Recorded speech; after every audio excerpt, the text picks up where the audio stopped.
CompTIA A Core 2 Complete Training Course. Exam Objective 1.9 Identify common features and tools of the Linux Client Desktop Operating System. Filesystem Commands. As we continue working within the Linux operating system, let's now shift our focus to Filesystem Commands. These commands are used to manage how storage devices are checked, accessed, and connected to the system. In this video segment, we'll focus on two key commands, fsck and mount, both of which play an important role in maintaining and accessing storage. Let's start with fsck. The fsck command stands for File System Check, and it is used to scan and repair file systems.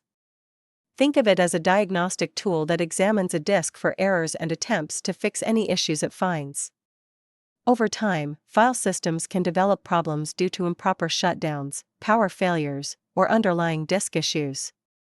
These problems can lead to things like corrupted files, missing data, or inconsistencies in how data is stored. When this happens, fsck can be used to identify and repair those issues, helping restore the integrity of the file system. It's important to note that fsck is typically run on unmounted file systems to prevent further damage. Running it on an active file system could cause data loss or corruption. In many cases, the Linux operating system will automatically run fsck during startup if it detects that a file system was not properly shut down or may be in an inconsistent state. Now let's look at the mount command. The mount command is used to attach a file system to a specific location in the Linux directory structure, so it can be accessed by the operating system. In Linux, storage devices such as hard drives, USB drives, and network shares are not automatically available for use. Instead, they must be mounted to a directory, known as a mount point, before their contents can be accessed. Think of mounting like connecting a storage device to the system and assigning it a location within the file system. Once the device is mounted, its files and folders become accessible just like any other directory. For example, a USB drive might be mounted to a directory such as /mnt/USB. After mounting, users can navigate to that location and interact with the files on the device.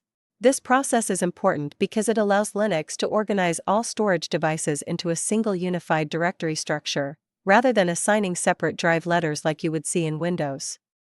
It's also worth noting that when a device is no longer needed, it should be properly unmounted before removal. This helps ensure that all data has been written correctly before removal, preventing potential data corruption.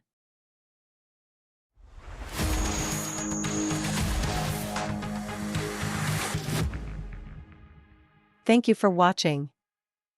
Subscribe for more great content.